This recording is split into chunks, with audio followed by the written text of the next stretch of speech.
What?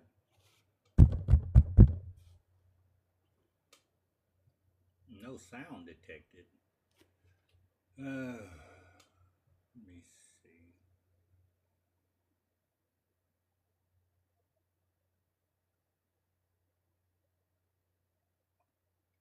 No sound detected.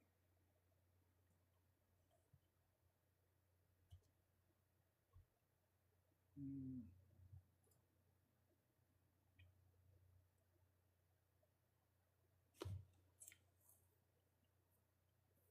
let me see.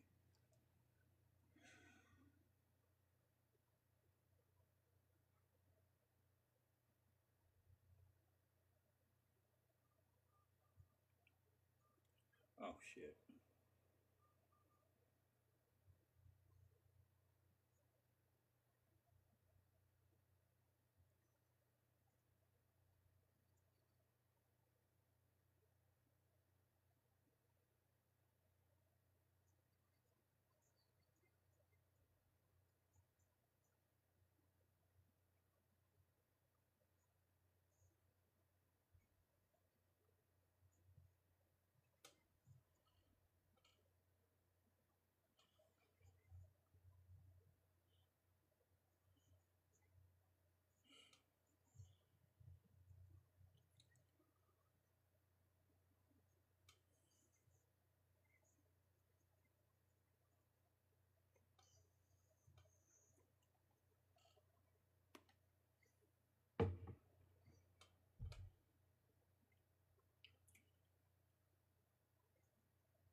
Hmm.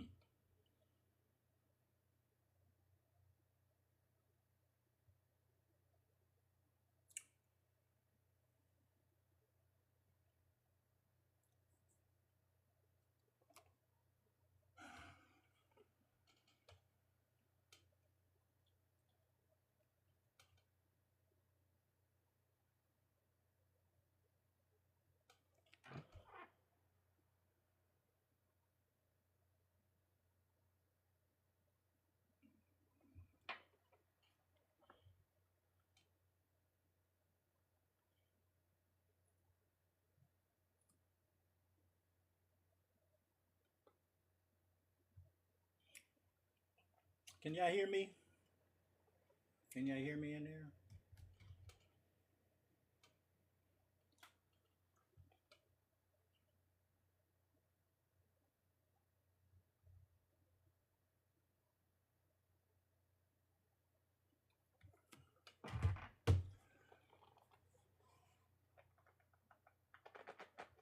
Mm.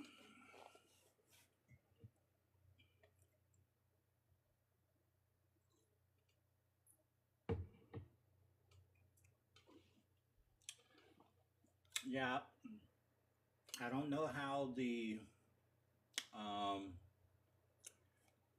the PC version of Live works, but we're gonna try to get it together.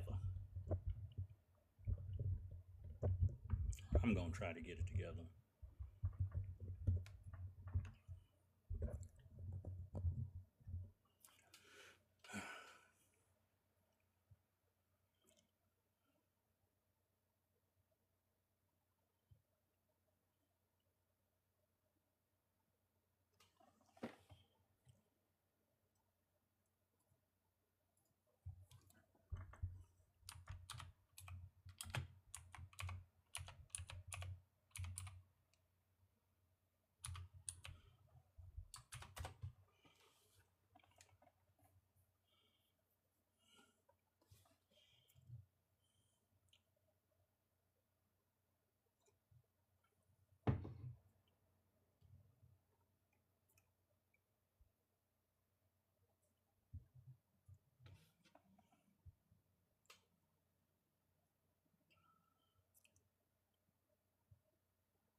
right back, y'all.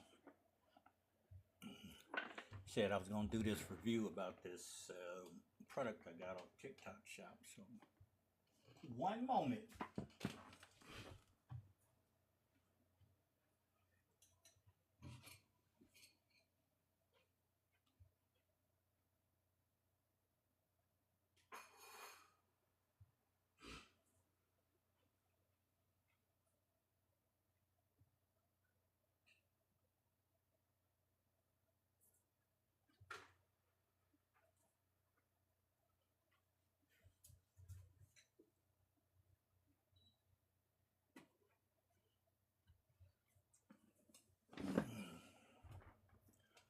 All right.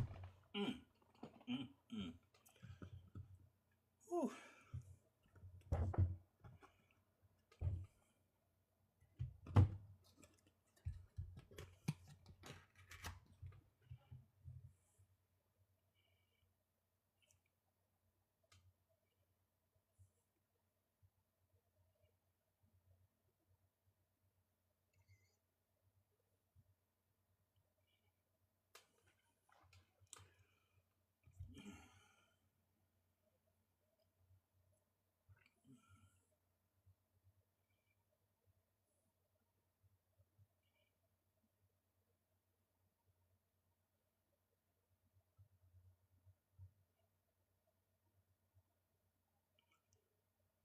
So, I guess I can talk about this. Um, okay, wait. Give me 1 second. I want to finish putting this little review in.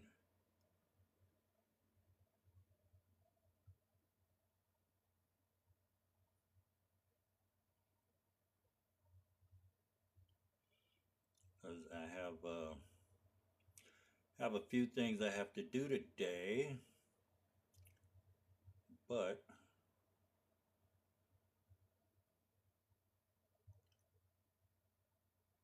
mm, okay,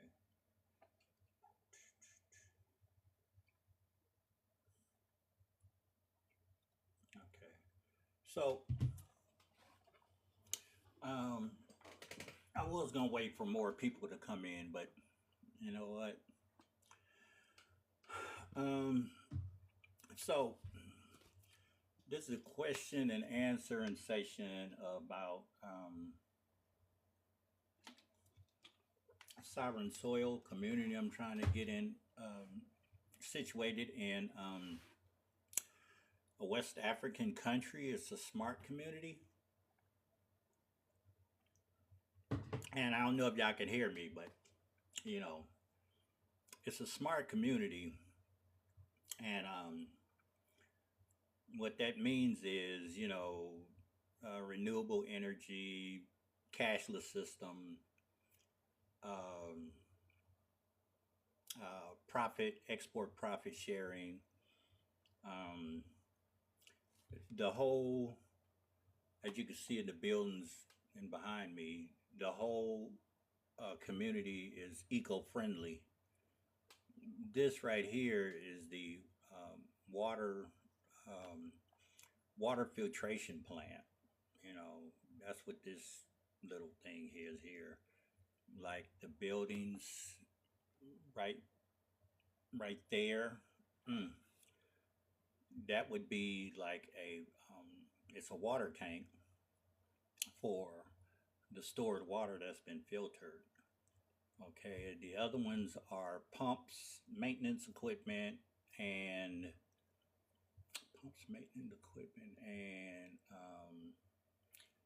ooh, I forgot what that last one is. But uh, so far, I've contacted three West African countries. I contacted um, Burkina Faso, Ghana, and also contacted Nigeria.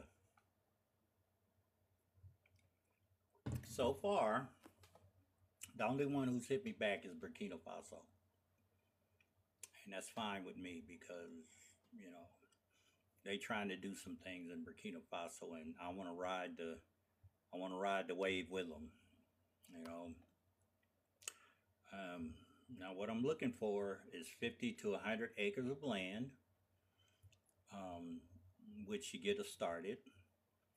Um, the rest, um, builders, teachers, educators, all that's gonna come into play.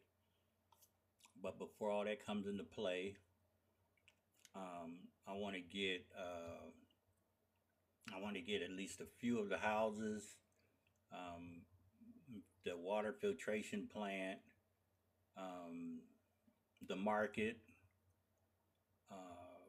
and the school done before people come.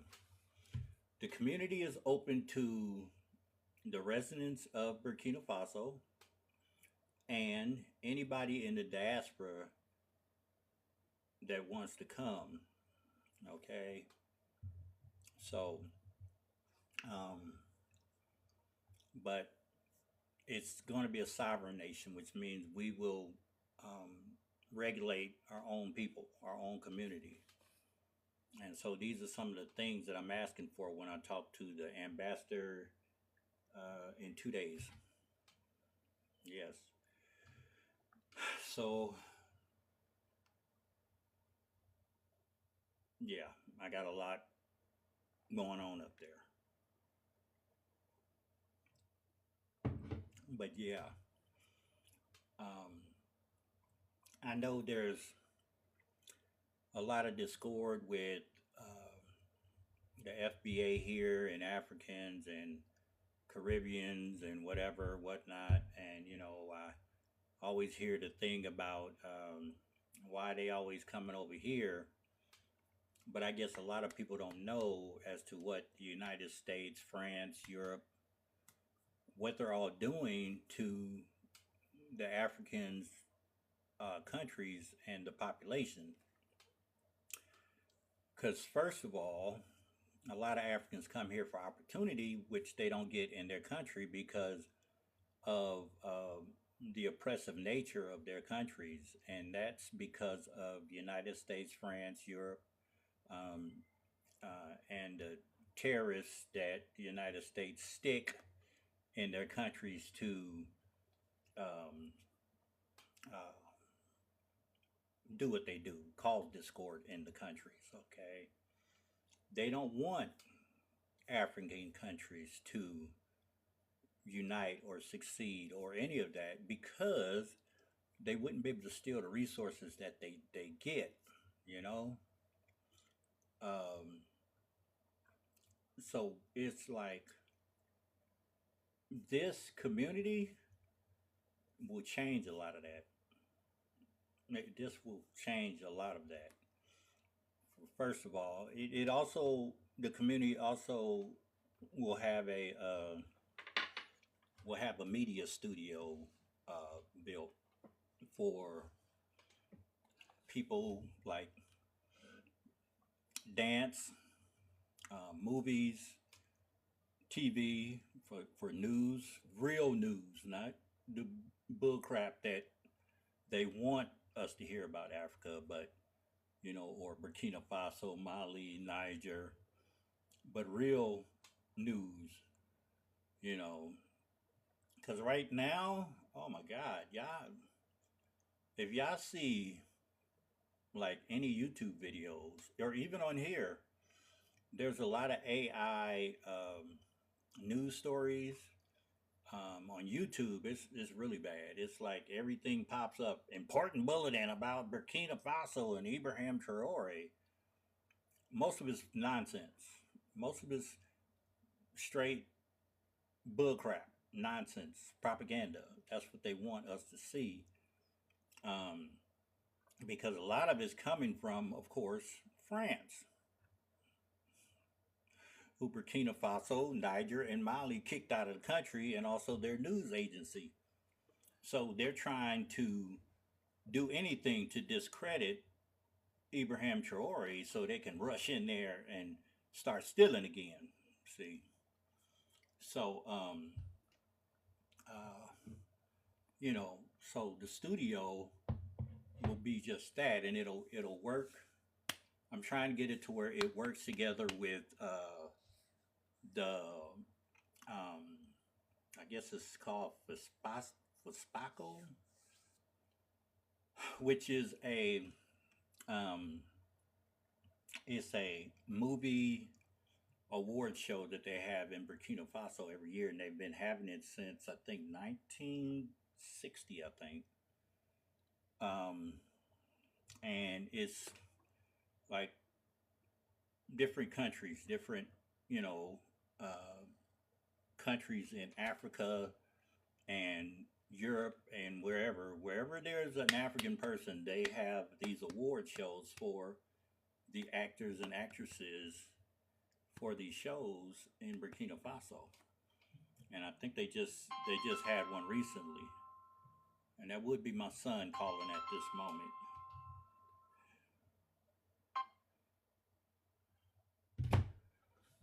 I love my son, but he tends to call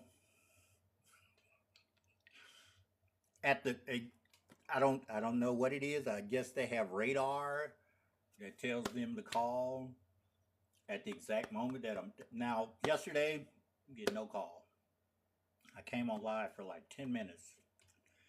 I was trying to set up my stuff. I came on live, no calls, no nothing. But as soon as I start, because I haven't heard from my son in I guess about a month. All of a sudden today, of all times, you want to call when I'm on live? Really? Oh, you know what? Maybe that's what I ought to tell him, huh? Shit, bring your ass on live. Maybe you could talk. Let me see. Um,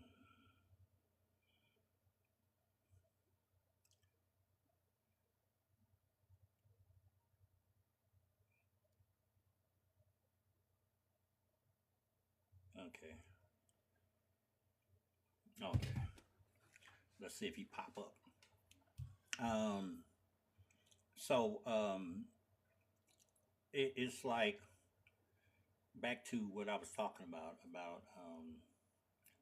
the studio. So you know, we as a people get to control our own narratives. Okay, and that's something we need. We we need to you know get talent to where we can do the directing of our own lives. Okay, not like in America. We can't do that. In Los Angeles alone, probably in Sacramento, San Francisco, we aren't represented in, I don't think, any of our media.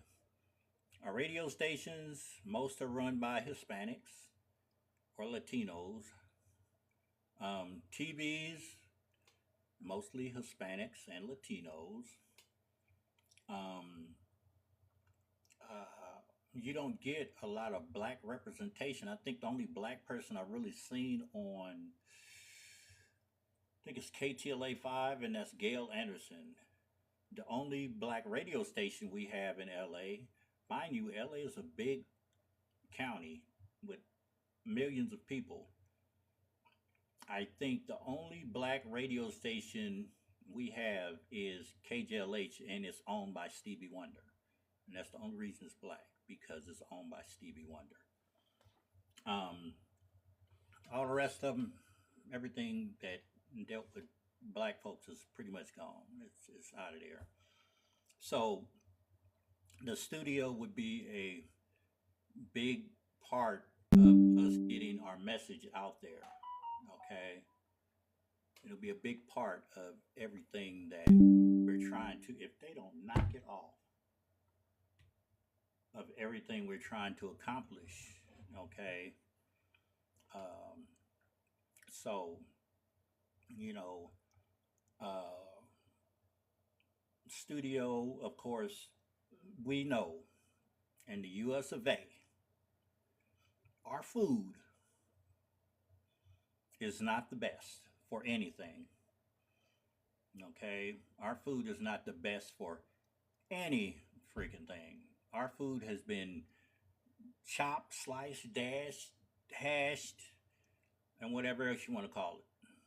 Okay. Um, Even our freaking vegetables. Nothing seems normal in the U.S. anymore. Bread that lasts 2 years, that's not normal.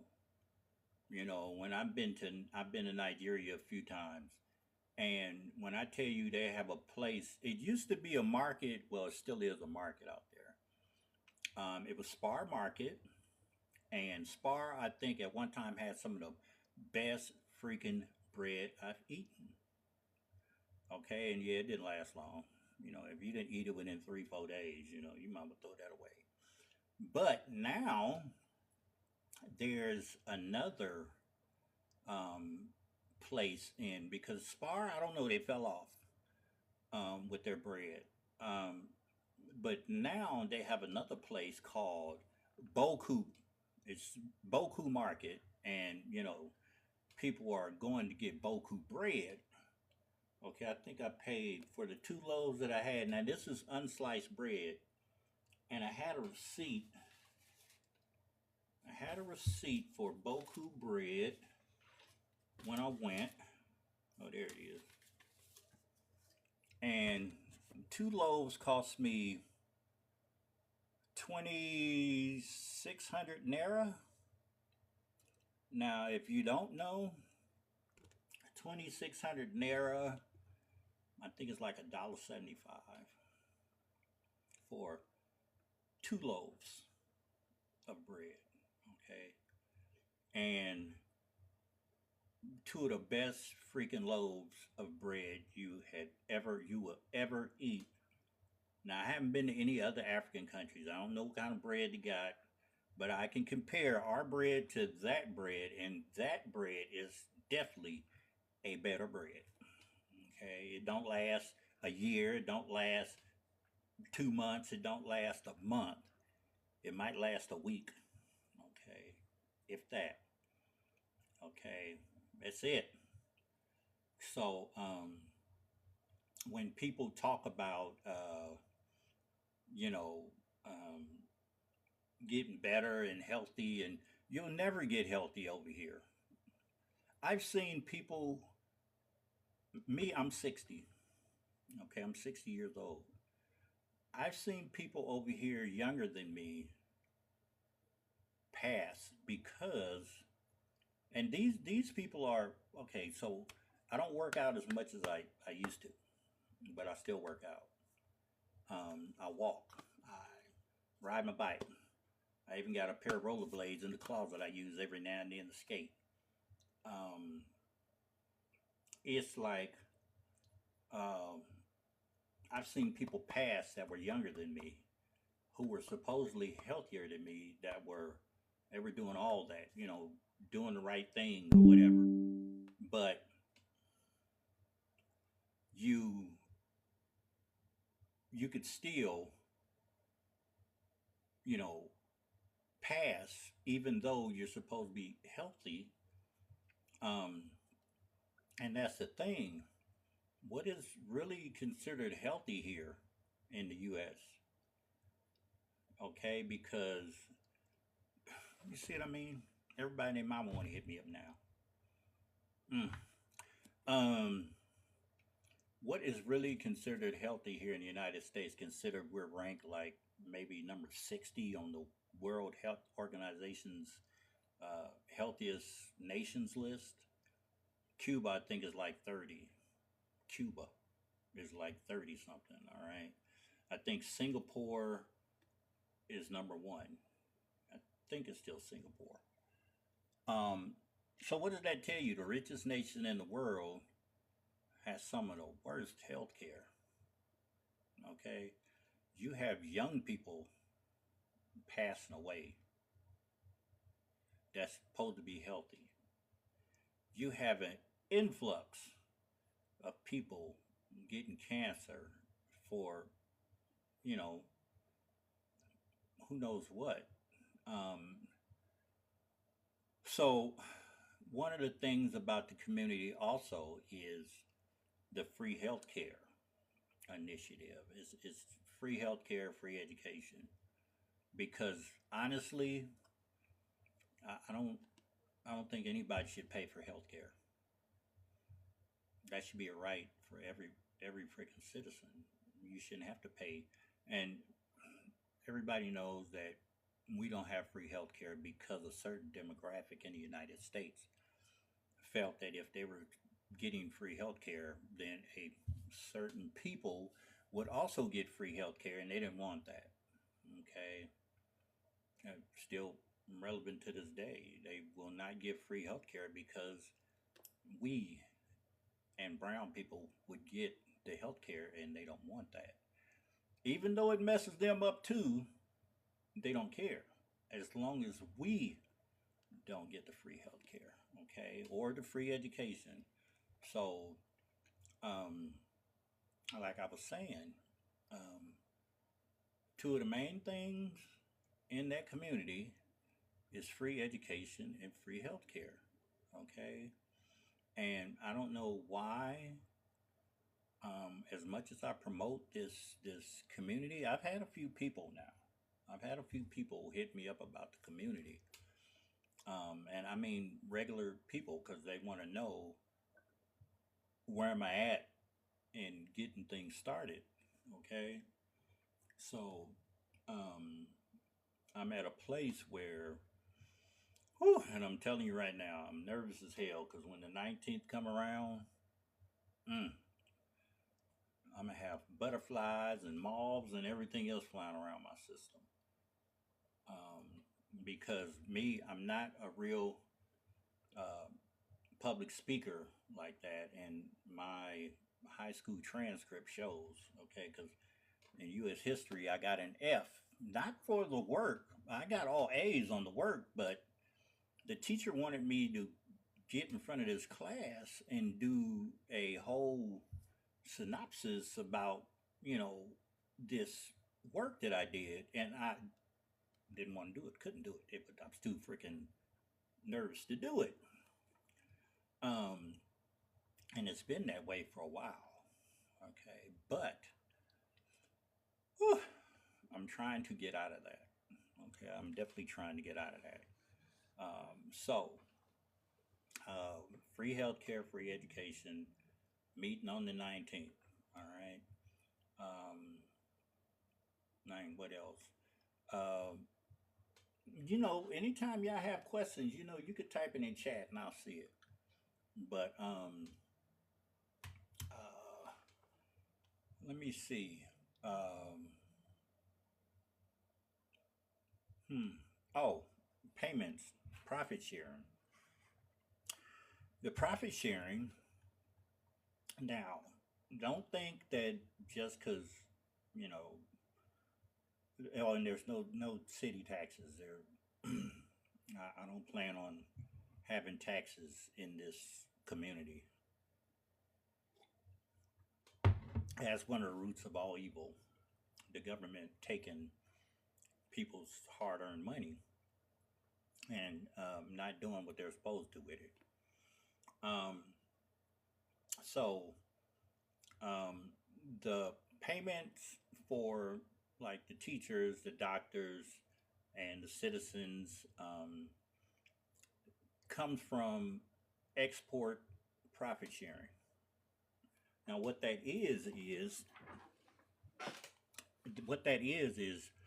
our community will be exporting a certain goods, okay, certain goods and products, okay, um, and those certain goods and products are something that they're they're major. Let's just say they're major. Like how many people over here that doesn't use cocoa butter, that doesn't use shea butter. Um, there are companies that pretty much use cocoa butter in the freaking shampoo. Okay, is that um, there's herbs, there's so many things now. Basically, we're going to be growing this stuff. We're going to be farming this stuff. We're going to be farming our own food. So people out in the fields, they get, they get their paycheck, and everything's going to come on a card. You know how you have your debit cards and credit cards or whatever. Are your paid your profit money from all the exports in the community go on this card. Now, mind you, certain people will get paid more than others, but there's not going to be any Elon Musk or Bill Gates or anything like that run around in this community. Okay, it's not going to be that type of community. Everything in the community is a shared effort. If you're sitting here and you're living in a house and you're not paying some crazy amount of rent for it, you won't need to make some crazy amount of money for anything, because basically, like the market, okay, you can go to the market, okay, because that's where most of the produce, vegetables, fruits, everything will be sold at a fresh outdoor market, okay, and you can go to that market and buy whatever it is you want with your ICT card, okay. Um, your ICT card every month gets money on it. Not like welfare here. This is from actual working. Everybody in the community will have something to do. Even we'll even have room for oh my God, what do you call them? The people who let me see, the people who,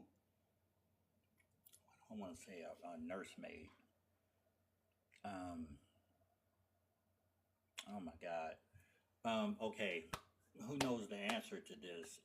They're nurses when you deliver a baby, but you're not really a nurse. It's called something else. Okay, who knows the answer to that? Anybody? Nobody? Oh, let me see. I'm gonna look it up. Um, let me see.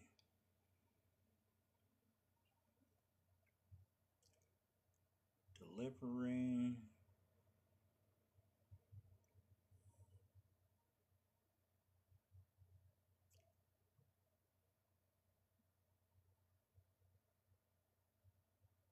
is called midwife. Okay, midwives. Okay, there's going to be a healthcare clinic, um, healthcare and holistic health care clinic in the community. Okay, and they will have, for any pregnancies, there will be midwives. There will be certified midwives. You know, um, there will also be um, an elderly home and area where you know elderly people can have their little spots over there where they can you know get taken care of, or whatever, because me, oh, I don't know, 60, it might still be 63 or something, so I'm not at that point yet, but I'm close. Whew, I need some more coffee on that. But uh so we're looking at uh like nursing assistants and things like that. So they'll get paid. People who are in the community doing what they need to keep the community running gets paid. You know, people who um, I can't even say that. Let me see. Everybody will have something to do. Let's just put it that way. You know, whether you're a teacher teaching uh, school, and this ain't like the normal kindergarten through 12th grade type of thing. When I tell you, you're going to be learning, um, your kids will be learning, uh, you know, about their history, but they'll also be learning real African history. So it's going to be a dual thing. You know, teachers will need to come together and discuss African history with many of the African historians that's already there in the country. You know, and if we need to get other historians to come from other countries in Africa to come and talk about other African history, then we'll do that. You know, we might have someone come from Benin, or someone come from Nigeria, or someone come from Cameroon, or someone come from whatever other country that the children need to know about African history, then they'll know. And the lectures um, about this history, it definitely will be um, stuff about our history, okay, about African American history, because I see here um, with this current administration in office, they're trying to shut down everything that has to do with black people. You know, they're banning black books and banning uh, critical race theory and things like that out of the class, you know.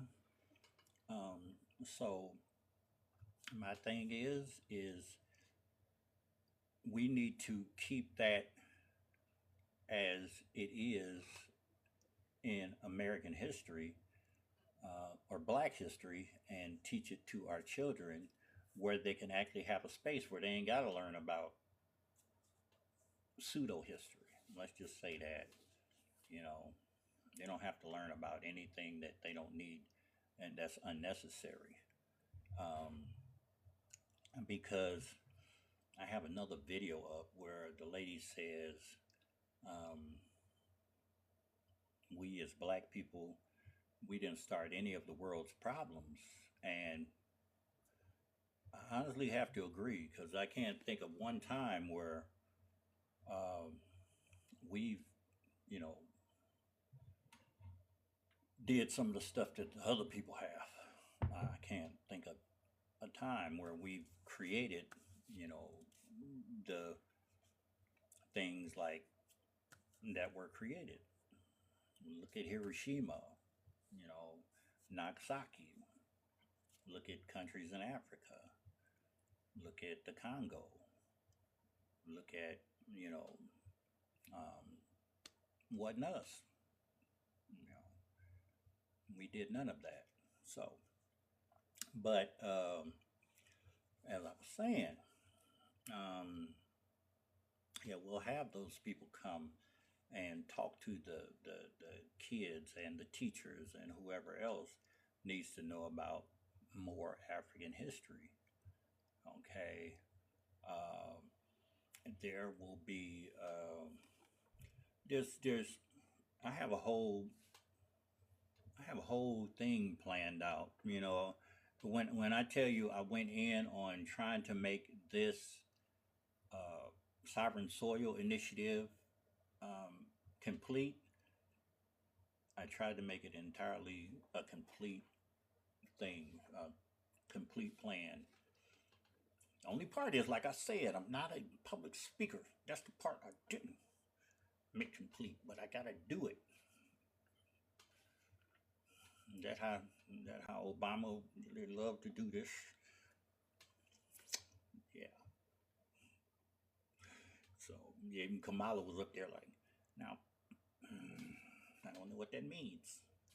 So, um, anybody got any questions so far? No. Mm.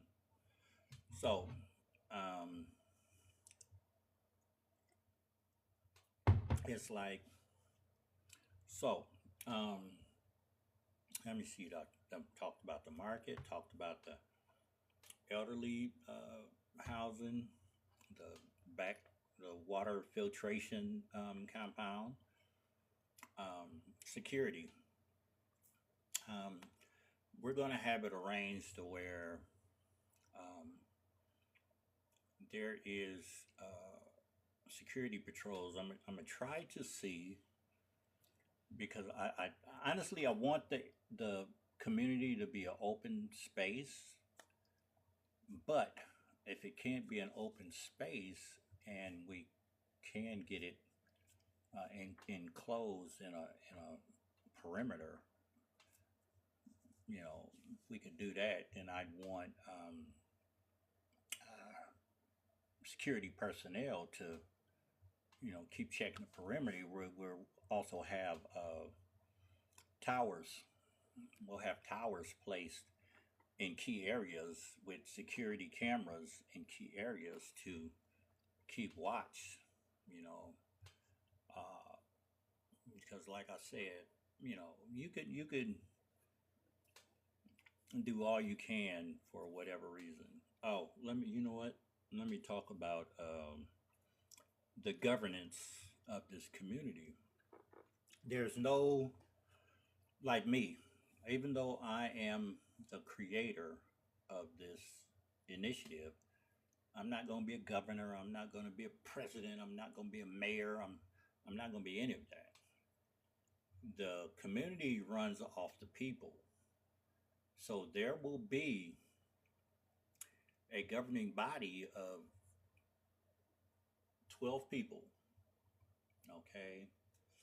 Well, let me take that back. It's going to be a governing body of 12 elders and oh, I think it's the same as youth, the same amount of youth also to be, in this governing body, which means if there's any problems that arise in this community, we'll have both sides to deal with the problem. Okay, it's not going to be well, like the old dude in office here. All the old dudes. The youngest president was probably Obama that I think of. But now we have these old dudes. What does an old dude know about younger problems? Nothing. Okay. Old people cannot tell you about a younger person's problems. Okay, so the governing body would be um, a combination of both. So any problems arise, it could be, dealt with two different types of people. Okay, they have to come to agreement on what needs to be done. If you know, say say we need something done with a better water supply, or what's going on in schools, or you know, entertainment wise, which we have something planned, or I have something planned for that. Then it's the governing body that's going to decide what we should do to fix that problem. Okay. So it's not just going to be one person that's up there trying to dictate everything. I wouldn't want that, you know? So, you know, but yeah, just it's a whole thing I've got going. Okay. And like I said, I just need people to know. I have a list of about, I think, 6 people, including my niece, who's ready to go. Okay, ready to go. Before it was even out of my mouth, go, oh, yes, because basically we're struggling over here. We, we, we are struggling over here. The black struggle is real here in the United States. Okay, there's a lot of people who They don't. This is all they know, so this is where they want to stay. That's cool. That's all great for you. You know, if this is where you want to stay and you want to keep fighting, and that's all gravy. But like I said, you will never own anything here, even though a lot of people think they do. But that's one of the that's one of the facades the United States puts up about ownership and everything. But even with um, your car, yeah, you don't own it because what happens once you stop paying that registration every freaking year? What happens when you stop paying the taxes on that house every year? You just say, you know what? I ain't paying taxes on this. Is my shit. What happens? Hmm? They're gonna come get it. They're gonna come get it. If they need to use your area because they want to put up a new freeway, like they did a few black communities out here, and they want to put up a new freeway, and your house in the way, what they gonna do? They'll offer you some low, ridiculous price for it. You could have paid $500,000 for your house. They'll come say, yeah, we'll give you 160, you know. And if you don't take that, they might go up on the offer, or they might just say, you know what, eminent domain, we're gonna take it. Okay. So yeah, you don't really own nothing here in the United States. So yeah, think about that. This here, that there, yeah. Oh, that's what that was. That little thing right there. Okay, that was the pumps, maintenance equipment, uh, water covered water tower. That was the person's house who runs the thing and keeps up maintenance on it. That's what that was. So um, this community is different. Okay, and there are several different ways that I've looked at certain things, and I'm tell you the best thing is ours. It's our community. You know, it's our stuff. Hmm. So yeah, just let me know if y'all have any questions, because I'm doing this because when that meeting come up on the 19th, I'll be able to talk to this man. I'll be able to voice some concerns that people might have about, you know, and I'll let me see. Yeah, cause see right now, can I? Let me see. Ooh, yeah. See, I ain't finna do it because I was gonna change what I had up there, but I'm scared I'm gonna click the wrong one and something else gonna pop up, and yeah, I don't want that. So yeah, just um, you know what? Let me see. Maybe I can bring up something here. Let's go in my folder.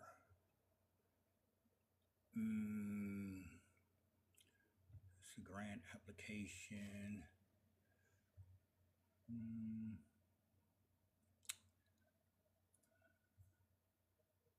uh, mm. Oh, okay, there it is. Um, let me see if I can open this.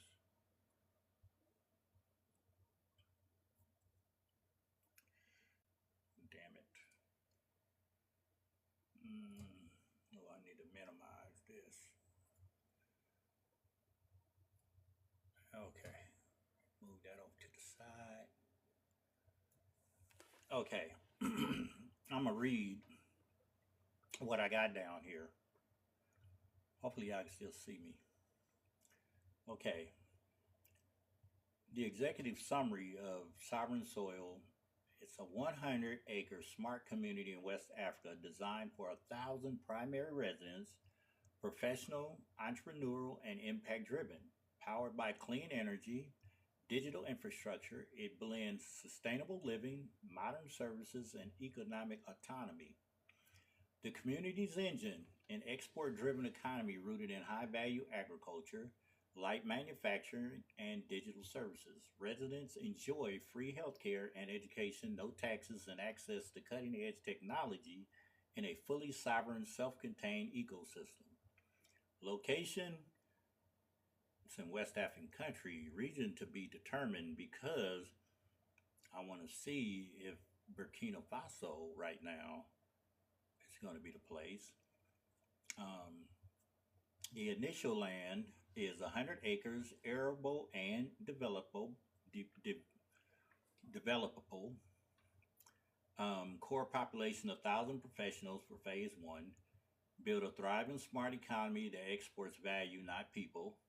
The vision is redefine African development from the ground up, autonomous, tech enabled, and people first. Okay, and there's more, but I'm gonna leave it at that. Okay, so um, uh, you know, so anybody got any questions? You know, let me let me know what they are. Let me know what they are.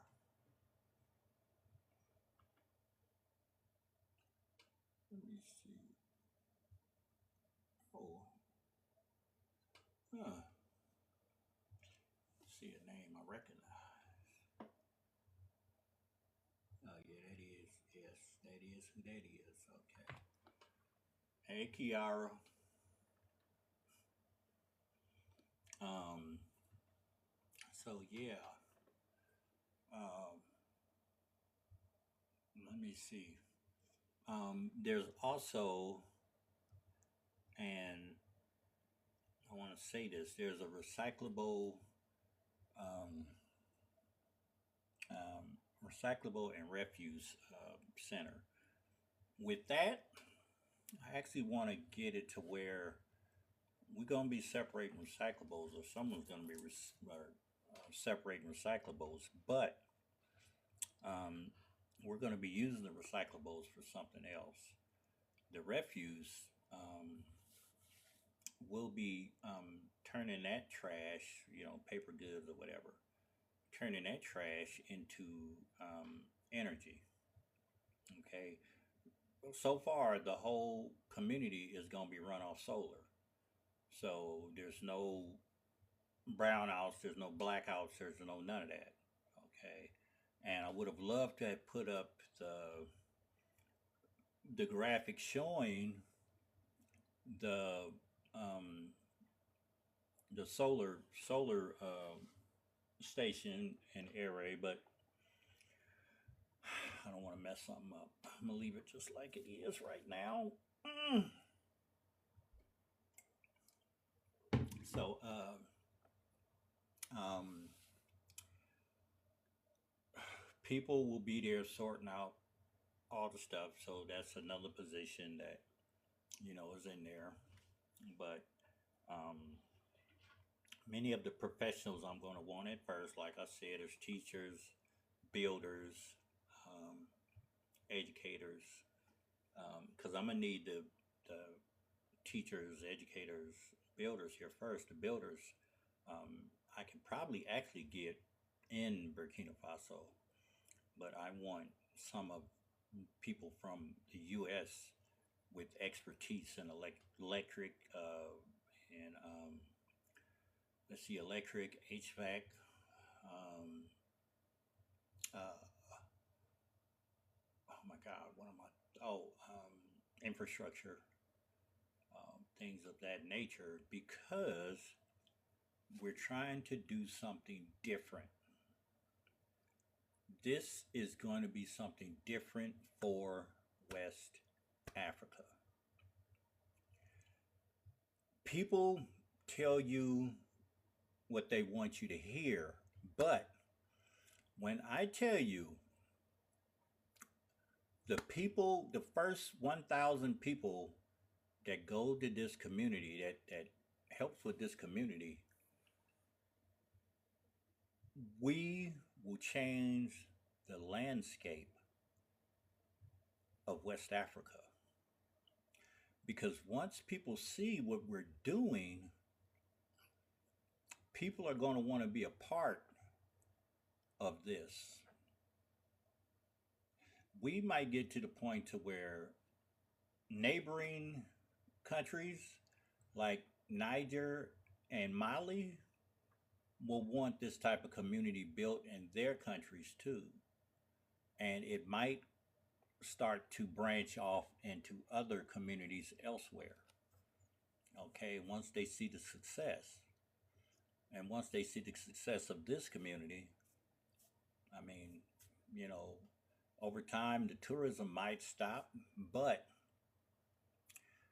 we'll try to keep it going as long as possible because we don't need like a gang of people running through our private spaces, even though, you know, it is community, but we don't need people all the time just coming in the community and, you know, just there like furniture. We don't need that because there will also be a not necessarily a passport office, but it is a office that um, regulates the flow of who comes in. Okay, because it's also where you will be issued your ICT card, your ICT debit card, which has all your funds on it. You know, so it's like um, we would be starting, and it's like I tell people, Africa, even though people don't want to say it, if you've ever watched the movie Black Panther, ever watched the movie Black Panther, you would know that Black Panther or the Wakanda had the one thing that nobody else had, and that was the vibranium. Well, African countries, Congo, and I think it might be one other place, I'm not sure. Coltan. Okay, so far the largest deposits of coltan have been found in Congo, and that's one reason why certain countries are over there causing division in Congo and starting wars because they want that coltan to stay as cheap as possible because everybody needs it, especially Elon Musk for his cars and for Apple their phones and for Samsung their phones, and so think about that. Think about that. Only place you could get it, okay, or most of it, okay. So, in all honesty, this would be our Wakanda. This would be our Wakanda. Because, in all honesty, if we want, we can export coltan too. Yeah. Eventually, we could export coltan to people who want coltan, you know? Um, whew, um, there's just a lot, so this would be our Wakandan city in Burkina Faso. And like I said, it might spread to other countries. And you have to look at the ramifications of everything. Okay. Um, Let me see something. Uh, if anybody uses AI, let me know because I got something for you. You can check out if you want. Mm, Shoot, let me see. See if I can find it first.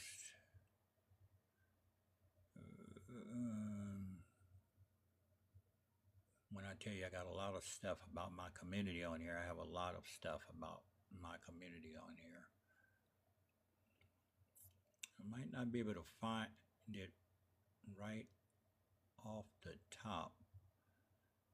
Um, Citizenship application form. Ooh. Mm,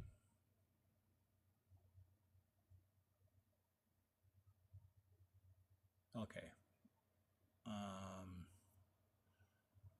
oh yeah, I'm really gonna have to dig deep to find what I'm looking for. But basically, if you can use um, AI, shoot, I have to give you the specific question to ask AI in order to get the right answer. Um, you know what? I'm gonna have to find it because right now I do not see what it is I'm looking for. I see my commodities. I see everything, but oh, you know what? I know I can find it because I know I sent a copy to my daughter. Hopefully, it's still in here. Um,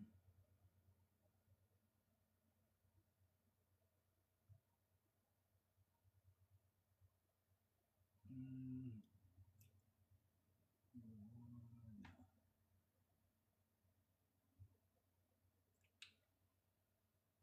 ooh, child. Ah, here we go. Here we go. Okay. So the thing is, okay, um, say like if someone started a Pan African, Afrofuturist, self sustaining smart village built on cultural sovereignty, economic independence, and grassroots governance, succeeds in Burkina Faso, it could reshape the country's internal dynamics and alter geopolitical equations across the region. Okay, ask them about what would happen if someone started that type of community in a West African region or any African country and see what AI tells you about what would happen. Okay, ask that question.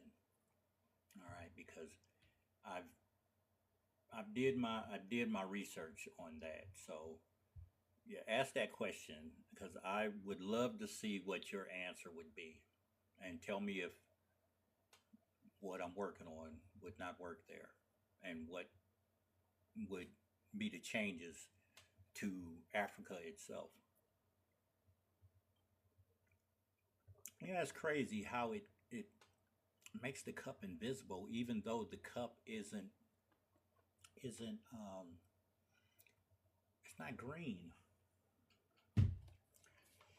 So yeah, ask that question and tell me what you come up with, because I love to hear.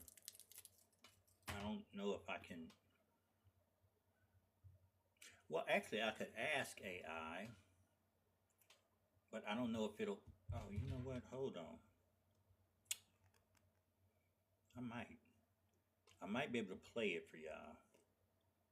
But no, it's too long. They gave me a long, super long answer, and um, let me see something. Let me see if I could pick um, um economic sovereignty, human capital. Um, Let me see. Uh,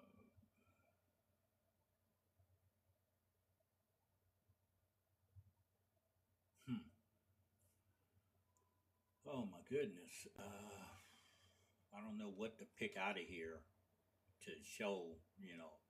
So I'm going to just say do your research. As you can ask, I think any AI from DeepSeek to ChatGPT to Gemini to Axion, I think. Not sure, but ask any of them what would happen in that scenario. Okay. Matter of fact, I have a prompt that you could actually put in there to ask them. Put in a prompt um, about if black and brown people started to leave the United States in the masses and go to a country like Africa. It's going to give you the pros and the cons. Ask them, and if it doesn't give you the whole thing about what would happen to the United States in that scenario, give them that question after it gives you the answer for the other stuff. Give it give it that question. Ask it what would happen if black and brown people left the United States in the masses. What would happen to the United States and the African countries that accept them?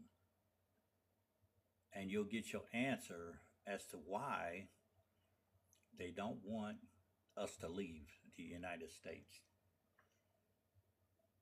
You can ask any AI, anyone to tell you what would happen. And it's not like all AIs are connected together.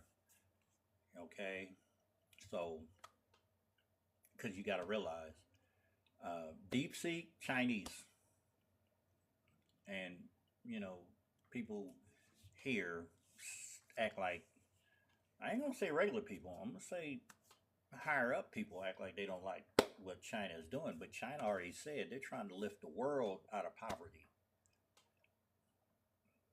They're trying to lift the world out of poverty because they want to see everybody living like that. You know, big skyscrapers that look like, a Chinese city. They're not trying to have everybody destitute like the United States is, okay? So, yeah, ask that question. So, if you use AI, ask that question about the masses, black and brown people leaving, okay? Going back to um, prospective nations of Africa and South America and see what AI gives you.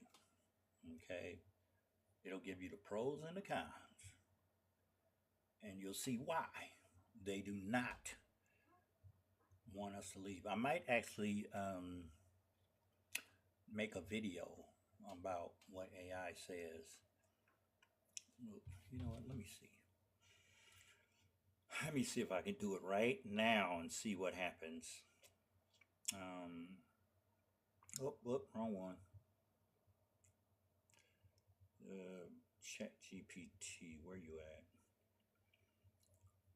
They changed okay, I'm gonna use Chat GPT.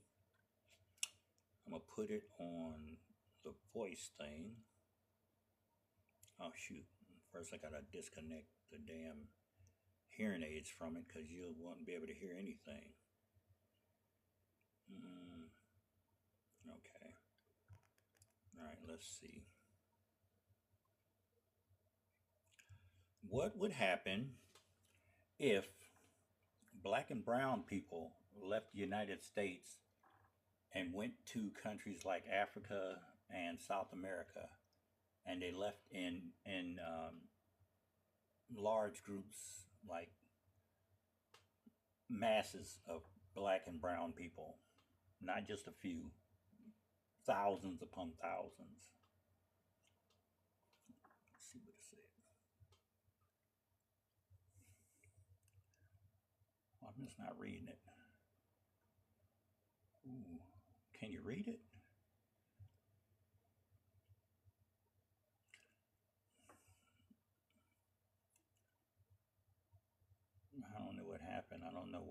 it's not.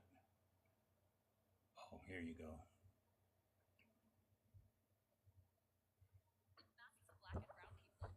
Not just individuals, but thousands upon thousands, left the United States for Africa and South America, the impact would be seismic on multiple levels. Let's break it down.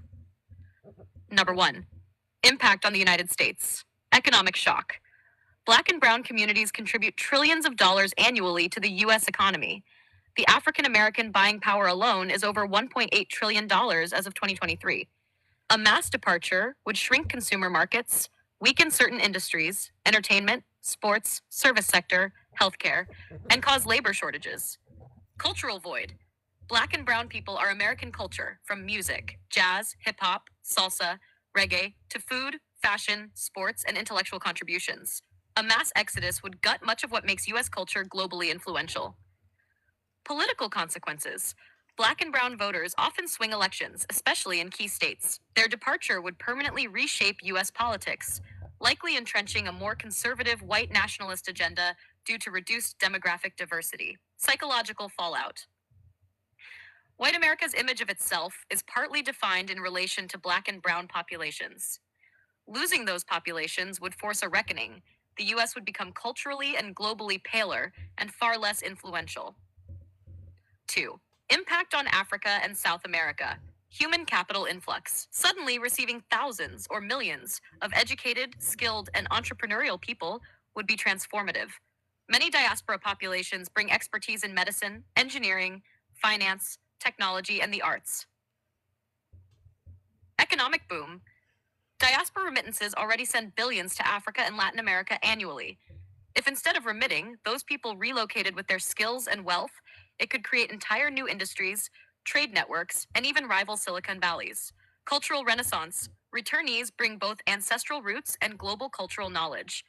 Imagine Afro Brazilian and African American entrepreneurs collaborating with Nigerians or Ghanaians to create new tech, music, and political power bases.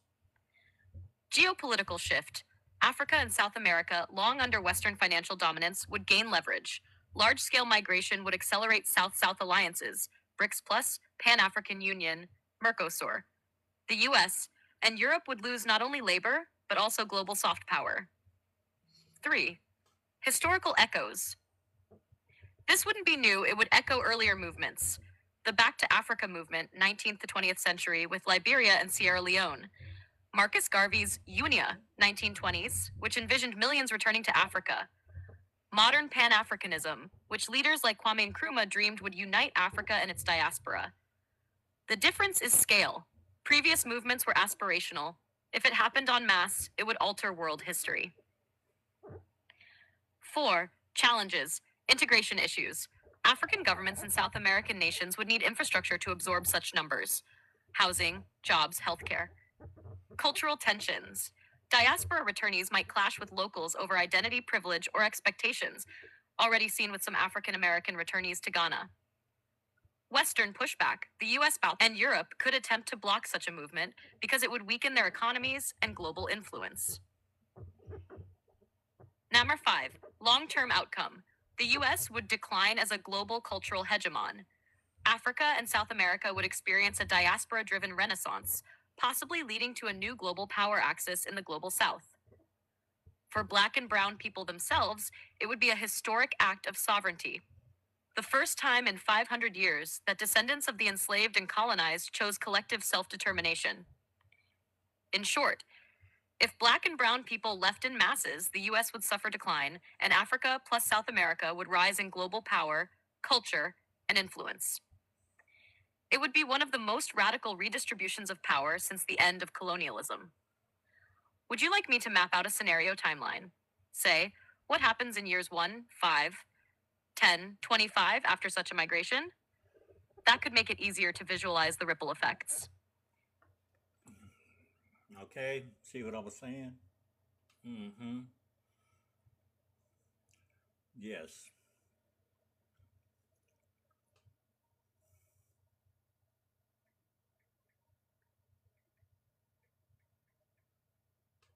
All right. Okay. So now you see what I'm saying about that. Okay. And the one that I did before, it was actually for a movie script. Okay. And the one I did before, it actually said U.S. would actually they would start sinking ships to prevent us from departing the United States because it would get so bad over here because they would try to keep us here in the United States. They need us and they need us bad. They don't want to admit how bad they need us. Okay, so, like I said, a community like Sovereign Soil over there would only spread, the influence would only spread. Once they see how great this community here is doing, and it's not a typical community, it's going to spread to different parts of Africa. And the first founders, the first 1,000 people, they could be proud of that. They could be proud that they were some of the founding people of this community. All right, because they're making a change, and a lot of them wouldn't realize it until they start to see it. Okay, so you know, like I said, any questions? Hit me with any questions you might need. Normally, if it's someone that's on here that's talking, oh shoot, on here talking about certain subject that have to do with Pan Africanism, because basically that's what this is. You know, certain demographic of people or certain group of people would be on here, with a 3 cent, 2 cent, 1 cent. You know, well, go on in, go on. Ugh. They just angry people. You know, so, but yeah, um, you really have to dig deep into why why it's set up the way it's set up. Okay, why the United States would do what they do to our communities, what they do to the food. The food is made to keep you sick. The healthcare is not made to heal you because they need to keep the healthcare system. The first, it starts with the food, then it starts with healthcare. It all leads back to them keeping you in a place where you can't go higher. Okay, pharmaceutical companies pay representatives to pass certain bills or not pass certain bills. Okay, they are the ones that help pharmaceutical companies, or the representatives are the ones that help pharmaceutical companies keep hospitals open, keep doctors employed. It's a whole system set up. You know, if people weren't sick, how would doctors and hospitals and pharmaceutical companies make money? They wouldn't be able to. There's this lady. Damn, and I just ran up. Oh, matter of fact, I think she's in my phone still under. Let me see. I will be right there. I'm gonna tell you what her name is.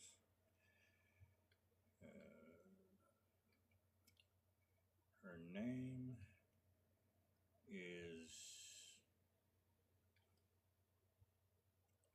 Aura Lee Smith. Yes, her name is Aura, black lady. Aura, Ora Lee Smith. Okay, now this woman came up with a and let me see. I'm gonna see if it says when did she come up. Um, Actually, you know what? I take that back. Wait, is that her name? No, her name is what the hell is? Oh, her name is Hadia Nicole Green, but she started the Oral Lee Smith Cancer Research Foundation. I don't know who Oral Lee Smith is, but her name is okay. That's Hadia Nicole Green. Okay, I heard about this woman about 5 or 6 years ago. Okay, 5 or 6 years ago. She has a cure for cancer. She has a cure for cancer that uses nanobots and laser technology. It doesn't require surgery, doesn't require medication, doesn't require anything, you know, and she's the only one. Yes, she's the only one that so far has come up with an actual cure. Problem is, it's been so long because she can't get the funding from anybody to finish his research and start her clinical trials. How crazy does that sound? I'm going to tell you why they will not fund this woman. And you should already know why they will not fund her. First of all, she's a black lady. That's for one, okay? Number two is it's a cure without any invasive surgery, which means certain people that do cancer surgeries and all that, who do cancer treatments, will be out of a job. No radiation, no surgeries, no body parts removed, none of that. Okay, nothing extra has to be done. They don't want a cure. They want to keep treating you. That's how they make their money, to keep treating you and surgeries. This lady has a cure that you don't need surgery. You won't need none of that. Yes. So think about it. If this country really cared about the people, as many grants, as much money as this country has, don't you think they would have given this woman one of them multi-million dollar grants to get the cure for this cancer instead of, like, you know, keeping money in whatever else? Look at how many places ask for donation for cancer research. Look how many places. But if you don't need cancer research and you have something that's proven effective and can take care of the cancer, period, you don't need all that. You know how many people lose out on money? Billions. They would lose out on billions of dollars. Okay? So, this right here, and I said, maybe if we were in the community and we actually did, grow everything and, our meat, depending on what we'll have cows, we'll have chickens, we'll have that. We're not going to have no ridiculous farm where, we're injecting the stuff that they inject in cows and chickens here. You you get a chicken wing, like, chicken wings in Nigeria, they were small because they came from natural chickens. Chicken wings over here like turkey wings, okay? Like, who the hell eats a chicken wing this goddamn big? You know, that's how you know they're putting something in the chickens here. You know, matter of fact, there's just a lot. So, um, Hadia Nicole Green. Okay, you need to look her up. Look her up. HADIYAH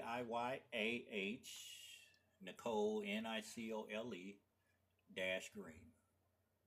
Yes, she's the only one. If I type in, if I go to Google and I type in black lady cure for cancer or cancer research, um, nanobots, she gonna pop up.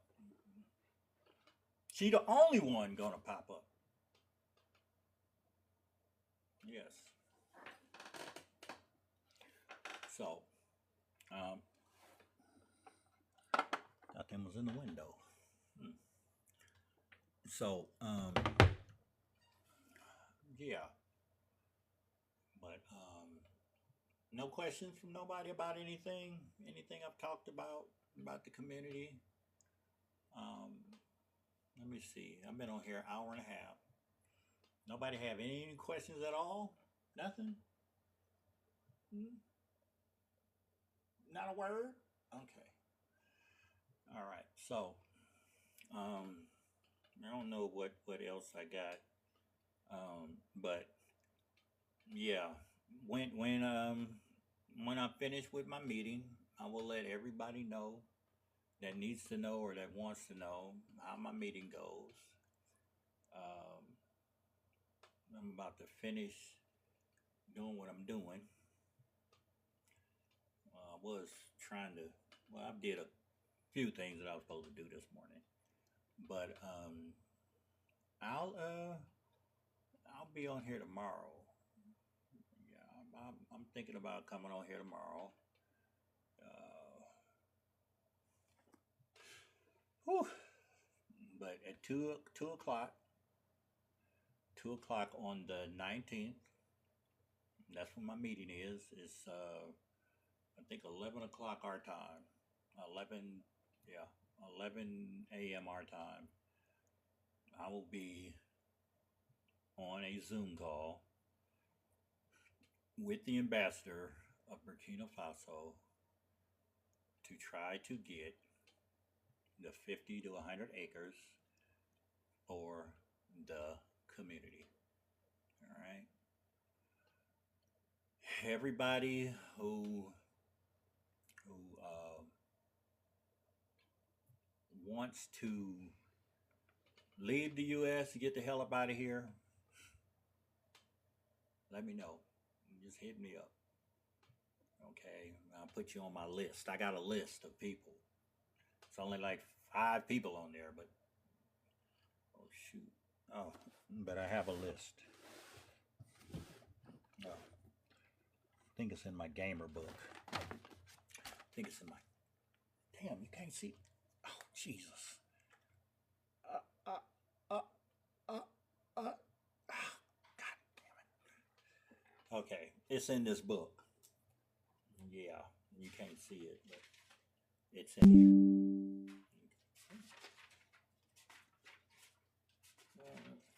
It's in here somewhere. Oh my God. Okay, maybe it's not. I got another book somewhere. Oh, no, I see it. Yeah, it's in that book. So, but I ain't finna get it off and up under there. That's one of the things I'm supposed to be working on, to getting some of my desk straightened out so I can finish doing what I'm doing. Uh, so, I hope everybody have a hell of a day. Yes, I'm gonna try to, make mine great. Hey, Bree. Yes. So Everybody just stay tuned. I'll let you know how it goes. Um, yeah, I will let you know how everything turns out. So,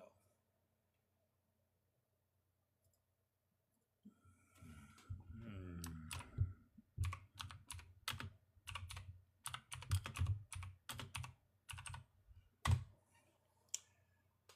All right.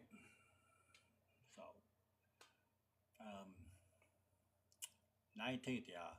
19th at 2 o'clock. Well, if you're in California, it'll be, let me see.